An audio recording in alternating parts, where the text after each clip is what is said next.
When we met, I, 41 years old, was a single dad, and my wife, who is 35, was also a single mom. We each had a son who was also the same age. She had a 13-year-old boy from a previous relationship, and I had a 15-year-old son. It felt like a perfect match, and we both agreed that we didn't want any more children. However, 2 years into our marriage, she unexpectedly became pregnant, and now we have a lovely 4-year-old son. Our journey together spanned 7 years of marriage, preceded by slightly over 2 years of being together. Before marrying each other, we shared joint custody with our previous partner, so we had plenty of time to spend together as family. Financially, I have an advantage as I hold a minority share in the logistic business, allowing me to earn significantly more than her as she works as a social worker. Recently, my wife's job led her to work in a predominantly black community.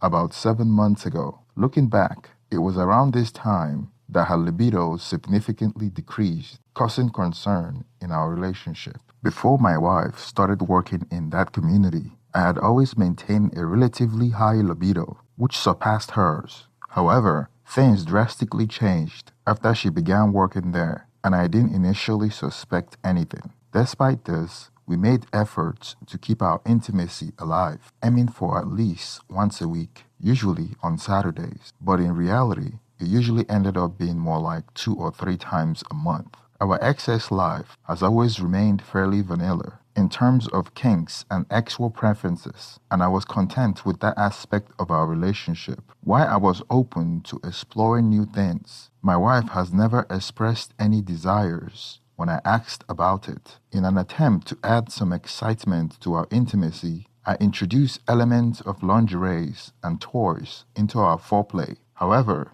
it has been over a year since I used them because my wife finds them too much of a hassle, preferring simpler acts like kissing and caressing. After my wife's new assignment caused her ex-life to drop drastically, I never considered seeking satisfaction outside our marriage. One night, however, I woke up in the middle of the night and noticed my wife wasn't beside me. Assuming she was attending to our sons or in the bedroom, I was about to drift back to sleep when I heard soft moaning sounds intermittently. Curiosity got the better of me, and I decided to investigate where the sound was coming from. As I followed the noise, it became evident that my wife was pleasuring herself in our home office. The surprise was twofold. Firstly, because she had locked herself in the office, and secondly, because I had never imagined she would enjoy such activities alone. We have a home office located next to the master's bedroom, while our kids' room is downstairs. I was surprised to find that my wife locked herself in the home office and was pleasuring herself. Given that our home computer is in the office, I assumed she must have been watching something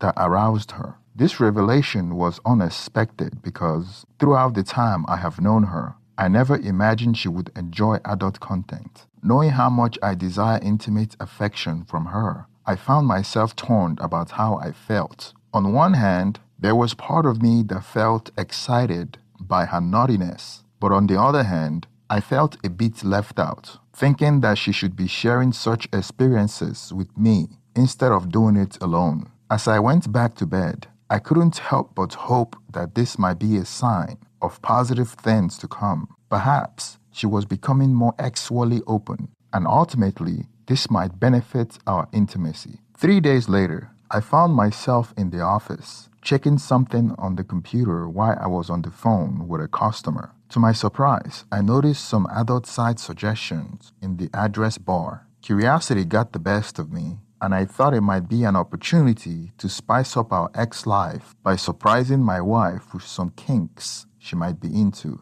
I had suspected that she didn't want X as often because it didn't satisfy her desires fully. I knew it was her browsing history because she uses Chrome, whereas I use Firefox, but I used the browser that was already opened. Since I was still on the phone, I couldn't investigate further at that moment, but I made a mental note to look into it later. Once the call was done, I opened the browsing history and searched for adult content. As I scrolled through the history, I couldn't help but feel a mix of emotions: shock, insecurity, and confusion. I wasn't sure how to process what I had discovered. I discovered that about 90% of the adult content my wife was watching involved interracial themes, particularly black men having sex with white women. The titles of her searches centered around phrases like huge black cock, F white girl, or black bull, F wives, husband watches, even though we were both white. The revelation left me feeling terrible and inadequate, not because of my size or the fact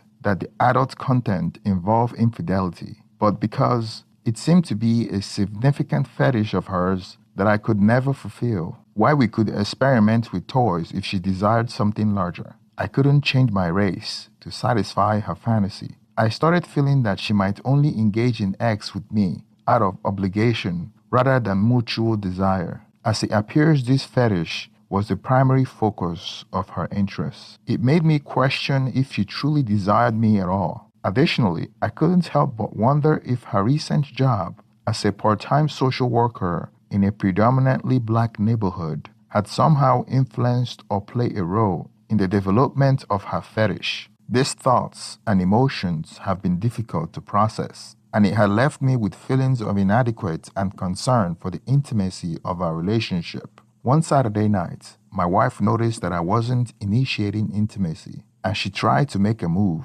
However, I brushed her off, claiming exhaustion. My mind was still consumed with the thoughts and emotions from the recent discovery, and I didn't feel ready to engage in any intimate activities with that mindset. It was hard to shake off those feelings, and I found myself at a loss for how to move forward. As the day passed, I couldn't stop thinking about the situation, but I felt hesitant to talk to her about it. Part of me wanted to pretend it never happened and hope that the issue would fade away over time. This internal struggle left me unsure of what to do next. During this period, I didn't suspect her of cheating. Her routine seemed consistent, coming home from work during the day and only occasionally going out with friends, but otherwise, she stayed home with our kids. Why the thought crossed my mind that something might be happening while I was at work. I couldn't imagine our kids not noticing any unusual behavior. Fast forward a few months later, I chose not to confront my wife about the interracial content, and I had no suspicion of her having an affair. So I decided to let it go, accepting that our ex-life would remain unfulfilling.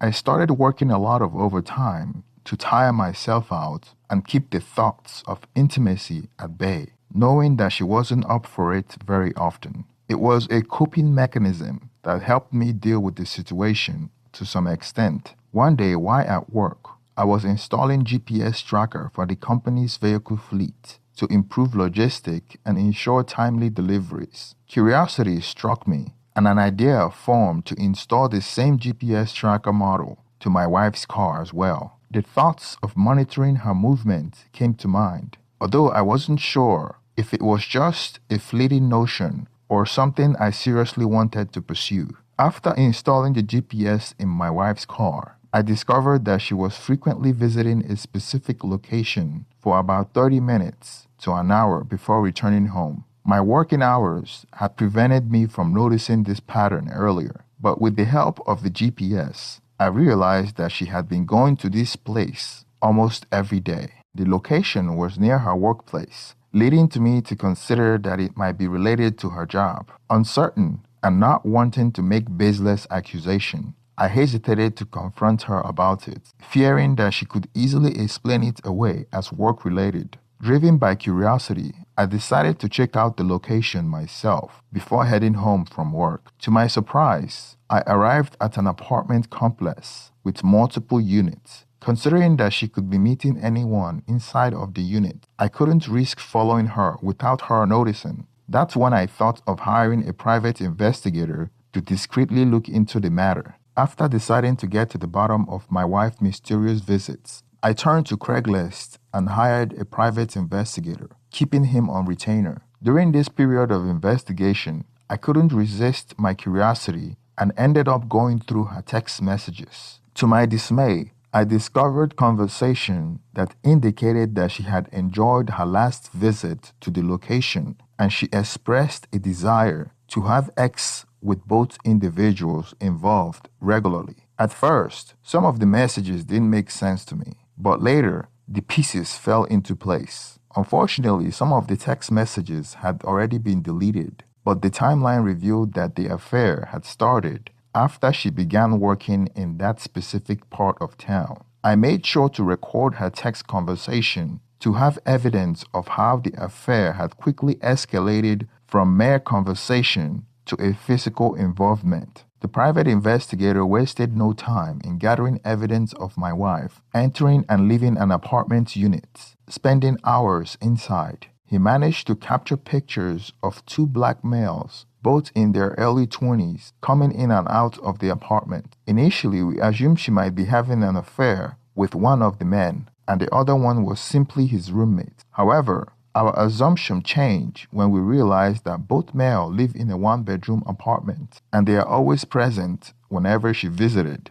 The pieces fell into place when we connected the text messages, revealing that she was involved with both of them, engaging in a double-team scenario. This revelation left me feeling incredibly insecure and undesired, and my confidence hit an all-time low. The weight of the situation weighed heavily on me, and I was unsure how to cope with the emotions that now engulfed our relationship. I had the private investigator on retainer for 2 weeks to ensure the accuracy of his findings. Throughout that period, my wife was never seen in public with any of her affair partners, making it evident that their relationship was solely based on sex. The realization that intimacy was the only thing missing in our relationship devastated me, leaving me feeling utterly betrayed and shattered. All along, I had believed that she had a low libido, only to discover that she had been having sex with two men almost every day. Feeling helpless and unsure of how to salvage our marriage, I grappled with the fact that she seemed to have no desire for me and was merely engaging in sex out of sense of marital obligation. The sense of inadequacy and resentment overwhelmed me as I struggled to come to terms with the painful truth. Realizing that my marriage had come to an end, I decided to seek legal counsel to understand my options moving forward. Luckily, we had a prenuptial agreement, which meant that my financial obligation would be limited to child support for our shared child. However, I didn't have the means to officially serve her with the papers until the following week. Nevertheless, I felt compelled to confront her before she could prepare any convincing lies. Anticipating her arrival, I turned on the camera to record the upcoming conversation as evidence. As she entered the house, seemingly oblivious to the situation, I urged her to take a seat because we needed to talk. Her expression revealed shock as I handed her copies of the photos the private investigator had captured. Despite the deer-in-the-headlight look, she complied and asked me what was wrong. With a heavy heart, I responded with a question of my own. Why don't you tell me? She played innocent, but it was evident that she knew she had been caught. Despite her attempt to act clueless, she asked me again what was wrong. I confronted her about the pictures, and she quickly came up with an explanation, claiming that it was all part of her job as a social worker to conduct welfare checks on people, which involved visiting their apartment throughout the day. As she tried to justify the pictures, I showed her the text conversation, and her jaw dropped in shock. She had no valid excuse for the messages. Finally, she admitted that one of the men had approached her while she was getting into her car and asked her to go home with him. Although she brushed off the proposition, she still gave him her number, and they began texting. Eventually, he invited her to his apartment, and that's when things escalated. Only when I directly asked her did she admit to having an affair with both men. I asked her the reasons behind her action, and she confessed that she felt good being desired by other men. When I inquired about my desire for her, she admitted it was different. She explained that her relationship with them was purely physical, but she truly loved me and cherished what we had together. I responded, expressing my high libido and the need to be desired by my partner. It hurts to know that she had been visiting them almost every day, denying me intimacy while being actually involved with both of them. Through tears, she promised to change and pleaded with me to give our relationship another chance. In return, I informed her that I had seen her browsing history and knew the kind of men she desired, and I could not fulfill that role. I encouraged her to be true to herself and explore her desire rather than pretending to desire me. We had a long and emotional conversation that evening. She begged me to reconsider and assured me that she would quit her job in that area if it meant saving our relationship. She reminded me that we shared a child together, emphasizing the importance of our family. As much as I wanted to believe her, I knew deep down that our relationship was irreparably damaged. I couldn't see myself with a woman who didn't desire me and had been involved with 2 other men for the past 5 months or even longer. The trust between us had been shattered, and it was clear that moving forward together was not an option. 3 days after our confrontation, we decided to divorce amicably, prioritizing the well-being of our children. It was heartbreaking to know that I wouldn't be seeing her son as frequently as I had grown to love him dearly during our time together. Why I didn't need a DNA test for my son, as he resembled me entirely. I still took an STI test for peace of mind. Unfortunately, it came out clean. Approximately a week after the D-Day, she made the decision to move out and found herself a new apartment. Since then, we have been navigating the divorce process in a remarkably peaceful manner. Fortunately, our kids comprehend that we are parting ways, and our amicable approach makes it easier for them to cope with the situation. We are committed to ensuring their well-being during this challenging time. In my personal journey of healing, I have been proactive in making positive changes, and I have been hitting the gym regularly, adopting a healthier lifestyle by abstaining from drinking and dedicating time to self-improvement through reading and consuming empowering content. This process has helped rebuild my confidence, preparing me to venture back into the dating pool when the time feels right. Thank you for staying to the end of this video. Please support my channel by hitting the thumbs up and subscribe if you haven't already. Now let's get some reaction on the comment section. Thank you and have a wonderful day. Hola, suscríbete a Historias Vitales para no perderte nuevas historias. Mi esposa había estado trabajando en su proyecto especial durante 4 meses ahora. No era su proyecto personal, pero ella era la persona principal y responsable de su éxito. El proyecto estaba diseñado para salvar a su empresa, Bixler Enterprises. Los últimos 4 meses habían sido difíciles porque se vio obligada a trabajar duro. Era importante tanto para ella como para la empresa. Había una buena posibilidad de que Bixler Enterprises quebrara si el proyecto no se completaba. Sara tenía una licenciatura de Albrecht y un MBA de Wharton. Era la más inteligente de la familia.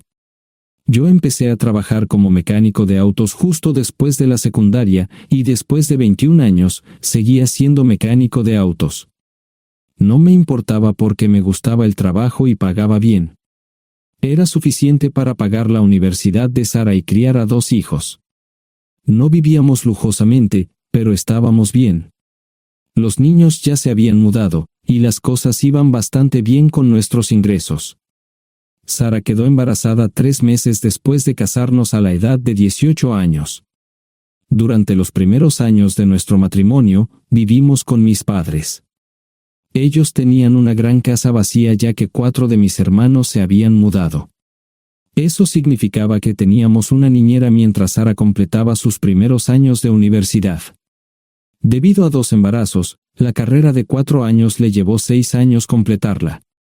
Fue difícil, pero lo logró. Siempre tuve trabajo y nunca me faltó trabajo extra si lo necesitaba.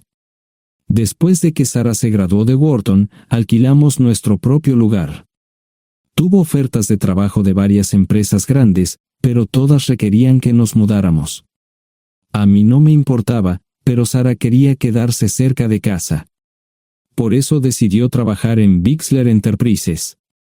Pagaba bien, pero lo más importante, le daba responsabilidad y la oportunidad de avanzar. Sara era una empleada trabajadora y dedicada. La presentación es el jueves en el Hotel Thyssen en Filadelfia. Tomé unos días libres en el trabajo para ayudarla según fuera necesario. Al final, todo lo que logré fue hacerle algo de comer cuando llegaba a casa. No sabía nada sobre su trabajo, ni tampoco quería saber. Los negocios corporativos de alto nivel me aburrían. Empresarios de Europa, Asia y América del Sur venían aquí, la empresa pagaba sus boletos de avión y proporcionaba habitaciones en el Hotel Thyssen mientras estaban aquí. Era caro como el infierno, y por algunas cosas que Sara había dicho, la empresa estaba sobreestimando sus finanzas.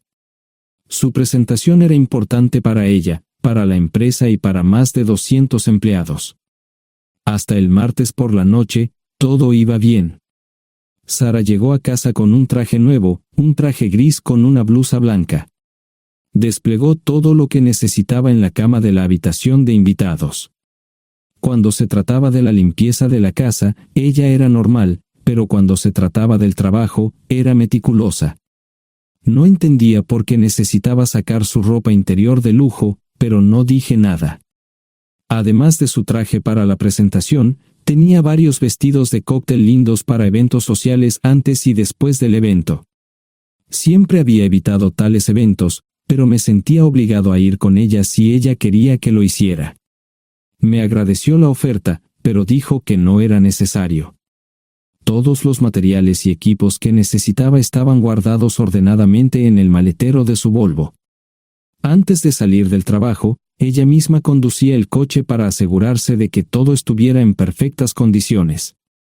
Tenía todo el día miércoles para prepararse y toda la noche del miércoles para socializar con sus invitados. Sara era tan buena en lo que hacía que sentía que habría sido mejor si simplemente me hubiera mantenido alejado de ella. Finalmente, había terminado. Lo había revisado y vuelto a revisar todo. Todo lo que necesitaba ahora era una ducha caliente y una buena noche de sueño. Supongo que mi error fue que empecé a revisar sus cosas después de que Sara comenzara a ducharse. Pensé que estaba ayudando, pero resultó ser lo contrario. Estaba moviendo cosas en la cama cuando un pequeño sobre blanco cayó del bolsillo lateral de su bolso de maquillaje. Una carta de una farmacia, pero no del tipo que solemos usar. Dentro había 10 pastillas. No tenía idea de qué era, Pren, y las instrucciones eran confusas. Si es necesario, tomar una pastilla y luego una segunda pastilla 12 horas después. Pensé que podría ser algo que ella había conseguido para la ansiedad o los nervios, pero las instrucciones no tenían sentido. La receta estaba escrita a su nombre el lunes. Volví a poner el sobre en su lugar mientras ella terminaba de ducharse. Decidí que quería saber más sobre Pren antes de contarle sobre ello. Por supuesto, si lo mencionaba, significaría que estaba revisando sus cosas. Odio los dilemas. Mientras Sara se preparaba para dormir, fui a nuestro ordenador doméstico y busqué. 10 minutos después, me uní a mi esposa bajo las sábanas. Pasé toda la noche despierto, preguntándome por qué mi esposa había recogido una receta para la píldora del día después, especialmente después de que me hicieran una vasectomía hace 10 años. A la mañana siguiente, me levanté temprano, pero no estaba descansado. Di un largo paseo, esperando que despejara mi mente. Me dirigí hacia casa con reticencia, temiendo lo que podría hacer o decir cuando llegara allí. Mi hijo Joe se unió a la Marina después de la escuela secundaria y estaba en su primer año en San Diego. Nuestra hija Gloria se casó con su amor de la infancia el año pasado y acababa de mudarse a Dallas. Eso dejaba solo a Sara y a mí. Echaba de menos a los niños, pero esperaba envejecer con mi esposa. Ella era la única mujer que me había interesado, y ahora todo estaba. Si Sara estaba teniendo una aventura, lo ocultaba bien. Por supuesto, nunca la vigilé. Nunca miré sus correos electrónicos o llamadas telefónicas. No tenía razones para hacerlo. No tenía forma de saber qué estaba haciendo en el trabajo o después del trabajo. Confiaba en ella completamente. Ion, ¿dónde demonios has estado? ¿Quieres huevos o algo? No, solo café. No me sentía con muchas ganas de hablar. ¿Qué pasa, cariño? Solo son 3 días. Puedes venir si quieres, pero te aburrirás como una ostra. No, realmente no quiero ir, pero odio dejarte sola. me preocupo cuando no estás aquí. Es muy dulce, querido, pero estará bien. No voy a salir del hotel en todo este tiempo. Pasaré la mayor parte del día asegurándome de que la sala de conferencias esté lista, y esta noche tendré una agradable charla con nuestros posibles clientes.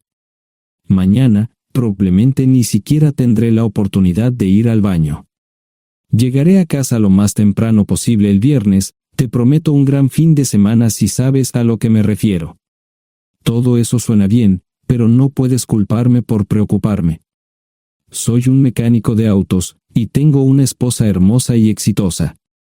A veces tengo la sensación de que estás menos interesada en mejorar nuestra situación familiar que en avanzar en tu carrera. Detente, maldita sea, Ion. Siempre he respetado lo que haces para ganarte la vida y nunca he insinuado lo contrario. Criaste a 2 grandes niños y me pusiste a través de la universidad. Eres un gran esposo, un gran padre y un buen proveedor, y nunca olvides eso. Terminé mi café mientras ella recogía la mesa. ¿Quieres que te llame? No, no es una buena idea. Tendré el móvil apagado, y voy a apagar el teléfono de la habitación por la noche para poder dormir. Te llamaré siempre que pueda. La ayudé a cargar el coche, era tan meticulosa con eso como con todo lo demás. Trabajando, le llevaría 3 horas llegar al Hotel Thyssen. Me quedé en el porche y la vi marcharse. No me molesté en preguntarle por las pastillas. Pasé el resto de la mañana en el porche. No recuerdo haberme preocupado tanto como ahora. Me sentía pequeño e insignificante. Me sentía fuera de mi liga. Era un tipo de pueblo con un trabajo mediocre y una esposa exitosa. Era una combinación equivocada. Debería haberlo notado antes. Me sentía estúpido. El mejor traje que tenía era una chaqueta azul y un par de pantalones. Al menos tenía algunas corbatas, aunque tenían 10 años de antigüedad. Acababa de terminar de vestirme cuando sonó el teléfono fijo. Oye, cariño, solo quería avisarte de que llegué bien. ¿Tuviste un buen viaje? Supongo que el tráfico no estaba demasiado denso. Estuvo bien. Te llamaré esta noche. Ahora tengo que irme. Estoy en la habitación 714, Sara. Puedo estar en casa de mis padres o en la de mis hermanos esta noche si quieres llamarme a mi móvil. De acuerdo. Suena el teléfono móvil. Te quiero, tengo que irme. Me tomé mi tiempo para llegar a Filadelfia. No fui directo al Thyssen, primero me detuve y compré un filete con queso. Prometí hacer una larga noche. No estaba seguro de qué iba a hacer. Estacioné en el garaje del hotel y simplemente esperé. Tarde o temprano, tenía que entrar en el hotel. Simplemente no podía decidir cuándo hacerlo. El sonido de mi teléfono celular me ayudó a tomar mi decisión. Ion, solo quería avisarte de que todo se ha arreglado. Ahora voy a bajar para encontrarme con algunas personas y cenar. No olvidaste nada, ¿verdad? No, todo está bien. Tengo todo en mi habitación para mañana. ¿Necesitas algo? No, Ion, relájate. Voy a apagar mi teléfono. Te llamaré mañana por la mañana. ¿De acuerdo? Ríe, diviértete. No es divertido, Ion, es trabajo. No parecía estar demasiado fuera de lugar. El vestíbulo, el restaurante y las salas de conferencias estaban llenos de gente, así que pude pasar desapercibido. Había un folleto pequeño y bonito que mostraba el diseño de todas las habitaciones del hotel. Me paseé por las diferentes habitaciones y me detuve en las paredes, mirando alrededor entre la multitud. No tenía ni idea de qué haría si Sara me veía. Lo averiguaría si y cuando eso sucediera. Encontré un tablero de eventos que enumeraba todas las habitaciones que estaban siendo utilizadas por los diversos grupos. Bixler Enterprises no tenía habitaciones disponibles para el miércoles por la noche. Esto me pareció interesante. Sara había dicho que no iba a salir del hotel, pero ahora no estaba tan seguro de eso. Había 3 comedores, familiar, informal y de alta cocina. A Sara no le gustaba mucho cenar con niños, así que fui primero al comedor informal. Solo me llevó 5 minutos asegurarme de que no estaba allí. Tuve mejor suerte en el salón gourmet, era una acogedora mesita encajada en la esquina, el tipo de mesa que la gente reserva para tener un encuentro privado. Sara llevaba un vestido de cóctel negro con un escote pronunciado y perlas, se veía elegante y su acompañante parecía apreciarlo. Conocía a algunas personas con las que trabajaba Sara y él no era una de ellas. Me resultaba familiar, pero no había forma de que pudiera recordarlo. Había muchas sillas libres, así que no tuve problemas para cruzar la sala. Había velas y pequeños candelabros de cristal en las mesas. Apagué la mía y le dije al camarero que me molestaba por el glaucoma. Pedí el plato de pollo de siempre y me acomodé. El camarero me sirvió el café por tercera vez. Disculpe, el tipo en la mesa de enfrente me parece muy familiar. ¿Sabes quién es? Sí, ese es Malcolm Eugene Foote. Es miembro del Consejo Municipal, se espera que se postule para el Congreso en los próximos años. ¿Es esa su esposa con él? Es muy bonita. No, esta es la primera vez que la veo. Siempre usa esa mesa para señoras especiales, si me entiende. Simplemente le sonreí y pedí la cuenta. Nunca había visto a Sara tan sensual con un hombre antes. Parecía captar cada palabra que decía, como si fuera Dios o algo así. No estaban haciendo nada inapropiado, pero tampoco era platónico ni profesional. Cuando me fui, estaban terminando su segunda botella de vino. Ahora entendía por qué se había llevado su lencería elegante. Me acomodé en una esquina del vestíbulo para que no me vieran. 10 minutos después, salieron del restaurante. Ella le tomaba la mano mientras caminaban por el vestíbulo hacia el ascensor. Observé cuidadosamente los indicadores de piso, que el ascensor se detuviera en el tercer piso era una buena señal, significaba que no lo había llevado a su habitación. Era una mala señal cuando el ascensor no llegaba al séptimo piso, significaba que ella fue a su habitación. Por si acaso me equivocaba en algo, me senté en el vestíbulo y observé el ascensor durante 1 hora. La gente entraba y salía, pero Sara no estaba entre ellos. Saqué mi maleta vacía del coche y me dirigí al mostrador de recepción. Aunque podía demostrar que era su esposo, me costó trabajo conseguir una tarjeta llave. Se dieron después de llamar a la habitación, pero nadie respondió. Finalmente, estaba en camino a la habitación 714 con la tarjeta llave. Ni siquiera encendí las luces al principio, simplemente me senté en la oscuridad de la habitación durante más de 1 hora. No fue difícil asegurarme de que no regresara a la habitación. Primero, empacé todas sus ropas y pertenencias personales. No dejé nada atrás. Revisé el paquete de Preven, todavía quedaban 10 pastillas en el tocador. De manera muy ordenada, estaban todos los artículos que necesitaría para su presentación al día siguiente. Comencé a llenar la maleta. Había 24 carpetas promocionales especialmente encuadernadas y otras 20 carpetas regulares, todas ellas fueron a la maleta. Un proyector digital fue lo siguiente, seguido de una computadora portátil.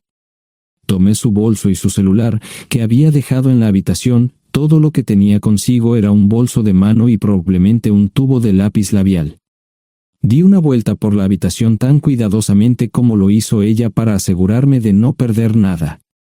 Una vez satisfecho, dejé las llaves del coche y mi anillo de bodas en el tocador, aparte de esos 2 objetos, la habitación estaba completamente vacía. El ascensor se dirigió directamente al estacionamiento, no tuve problemas para llevar 2 maletas, y 20 minutos después, estaba en la autopista rumbo al norte. Pasaban las 3 de la madrugada, no tenía idea de que había pasado tanto tiempo.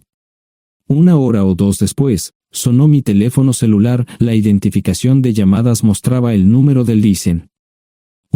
¿Ion? Sí, ¿dónde estás?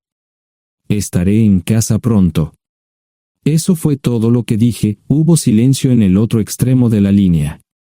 Los vendedores tienen un viejo dicho: el primero que habla pierde.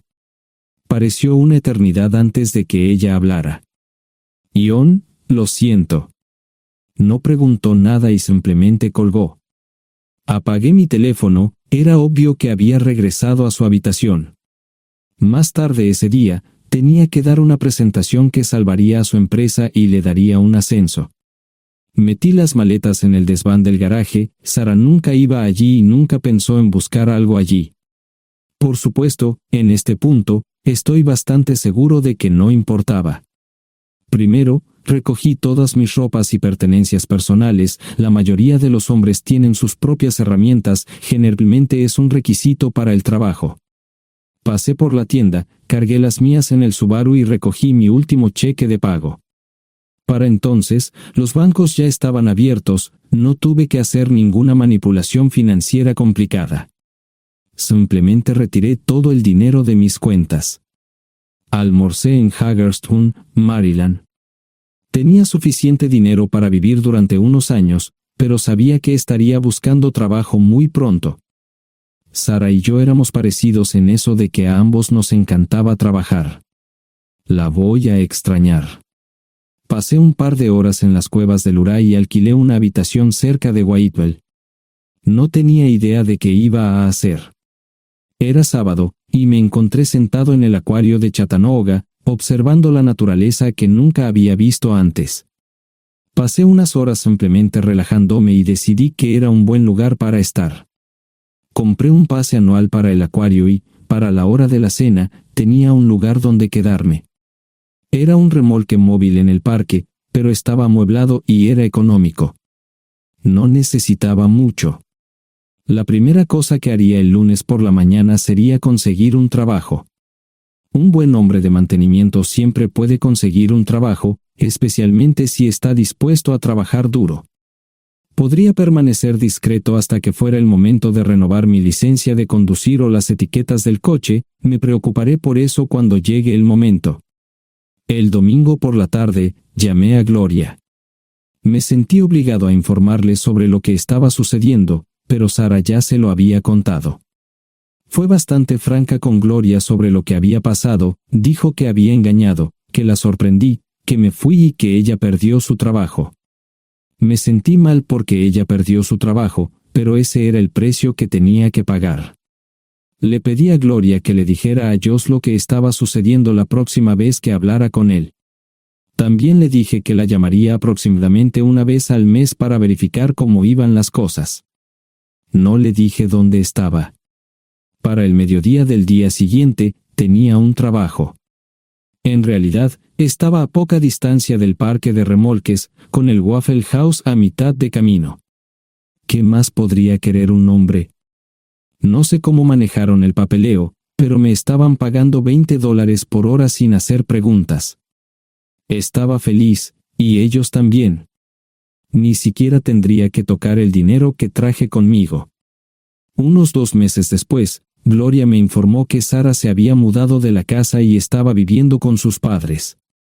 Gloria no sabía nada más, pero estaba feliz de que estuviera estable y le estuviera yendo bien. Josh me llamó desde San Diego solo para informarme que iba a hacer un crucero. Era técnico en aviónica en un portaaviones. Intentó explicar qué hacía exactamente, pero estaba más allá de mi comprensión. Nunca supe mucho sobre cosas técnicas. Ambos tuvieron cuidado de no decir nada malo sobre su madre. Aprecié eso. Después de eso, todo siguió como siempre. Comencé a hablar con Gloria al menos semanalmente. Josh y yo comenzamos a enviar correos electrónicos regularmente.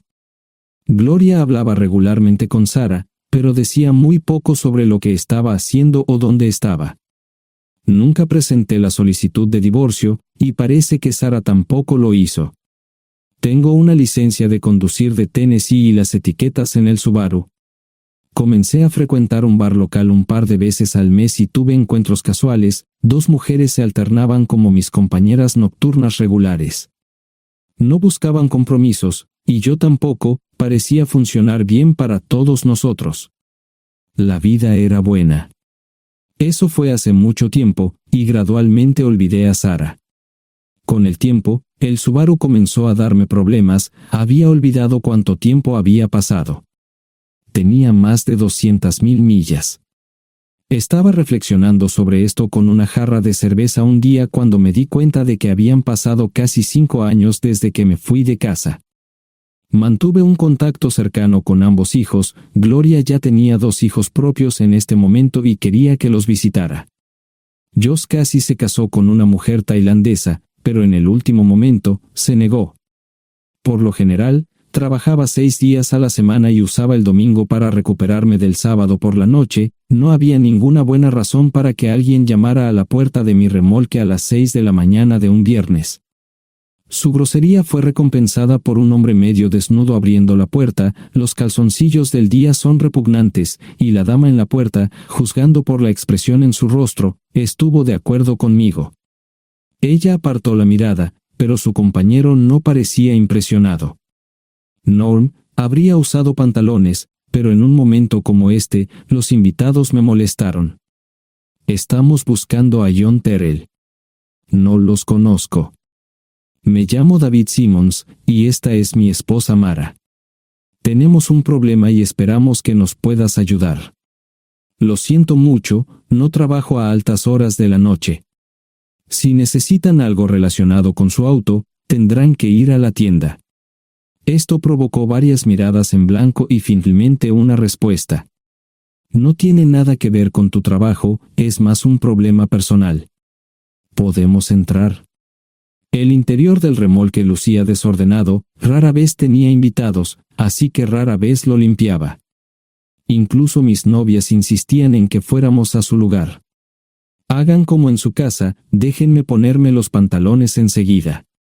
Al entrar en el dormitorio, dejé la puerta abierta solo para mostrarles lo hospitalario que soy. También me puse una camisa.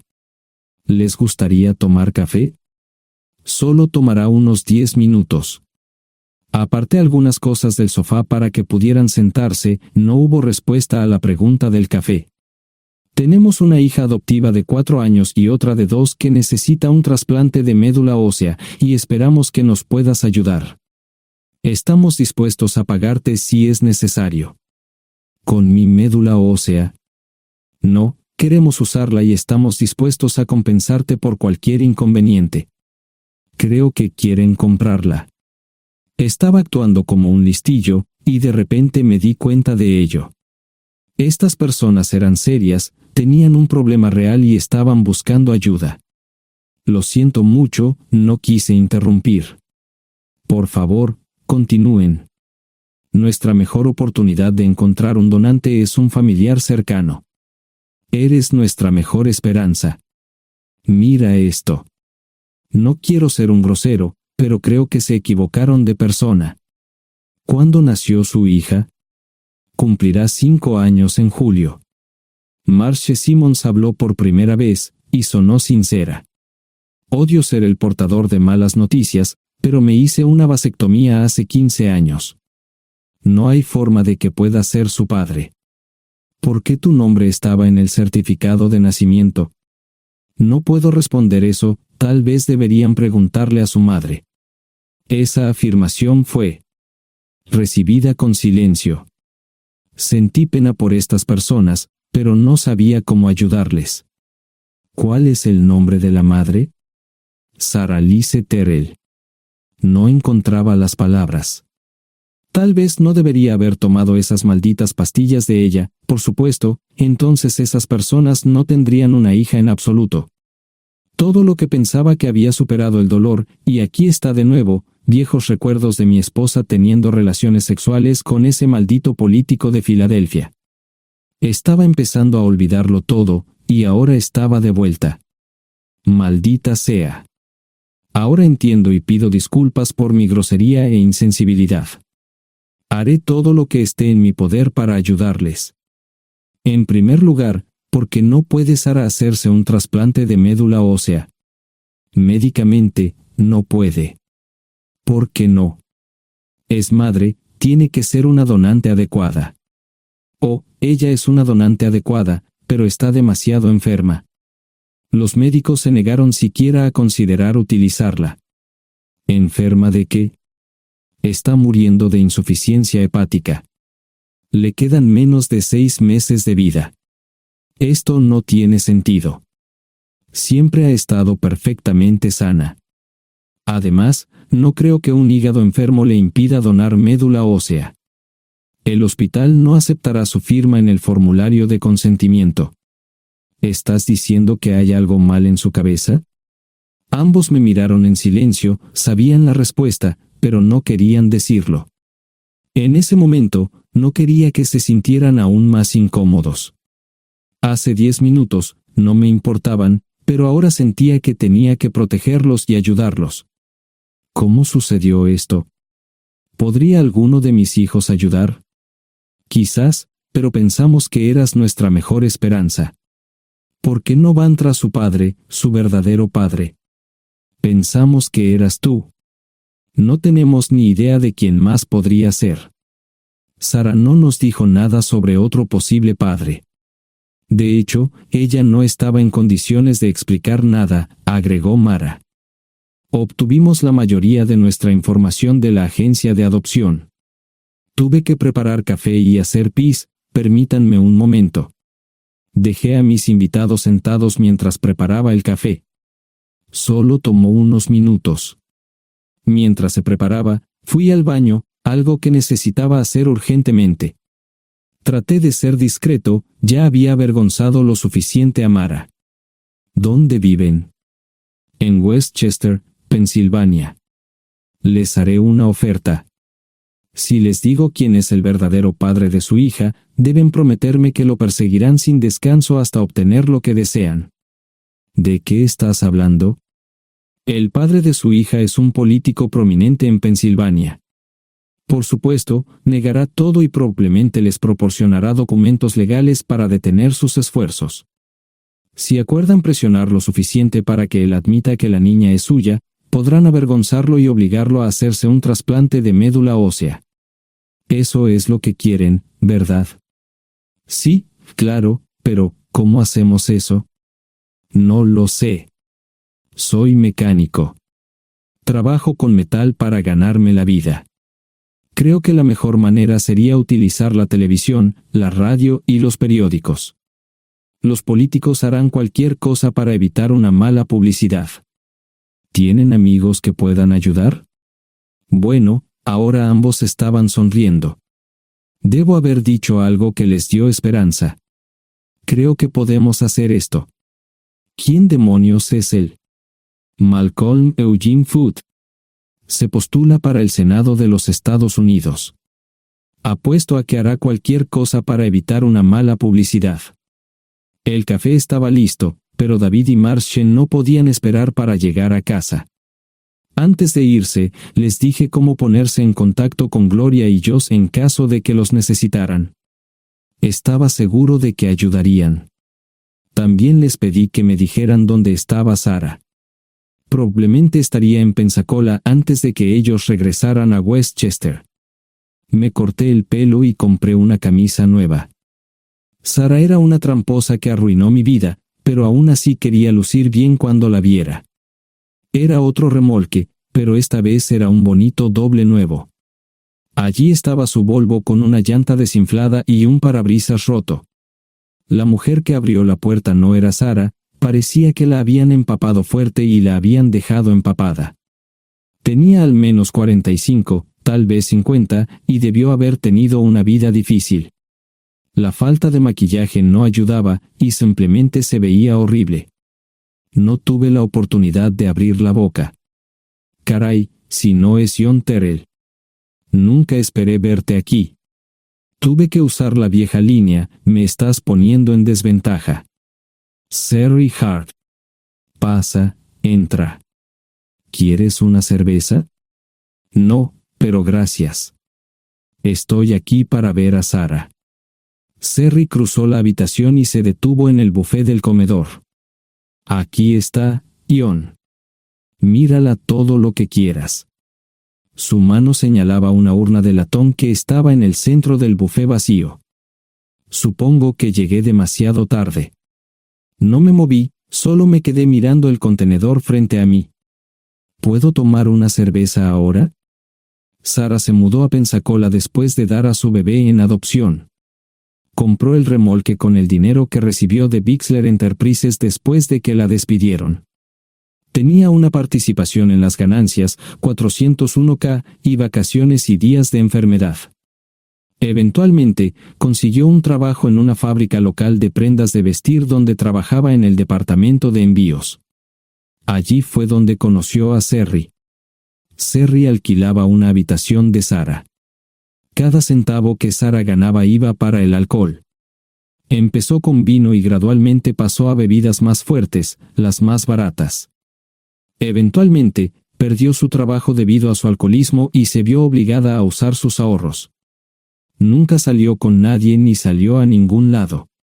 Serry se quedó con ella, pagó sus servicios públicos y compró alimentos que Sara no comía. Le llevó más de 3 años quitarse la vida. Increíblemente, ella tenía un testamento y me dejó un doble remolque y un Volvo. Serry explicó que Sara estaba tan angustiada por lo que había hecho que simplemente se rindió. No intentó evitar el embarazo ni siquiera terminarlo. La adopción se había arreglado meses antes de que naciera el bebé. Nunca volvió a trabajar, excepto en los trabajos clandestinos que hacía mal. Serry dijo que Sara no parecía tener ambición ni propósito en la vida. Sara hablaba mucho de mí pero tenía miedo de intentar contactarme. Gloria le dio mi número, pero nunca me llamó. Era como si su aventura de una noche la hubiera lastimado más a ella que a mí. Estuve allí durante 2 semanas y luego vendí el remolque de Serry por $1 y obtuve $3,000 por el Volvo. 2 días después, estaba en Westchester visitando a mis nuevos amigos David y Marche. Malcolm Eugene Foote resistió al principio, pero David y Marche lo presionaron hasta que cedió. Insistió en pruebas de ADN, que demostraron que era el padre. Para salvar la cara, más o menos lo obligaron a someterse a un trasplante de médula ósea, que fue exitoso. La carrera política y la vida familiar de Malcolm no dejaron una impresión favorable. Su caída en las encuestas fue tan rápida que el partido lo reemplazó por otro candidato unos meses antes de las elecciones. Su esposa solicitó el divorcio y fue muy pública al respecto. Sara y yo estamos viajando ahora a Dallas para ver a Gloria y a mis nietos. No sé cuánto tiempo mantendré a Sara conmigo, probablemente hasta que tenga a alguien.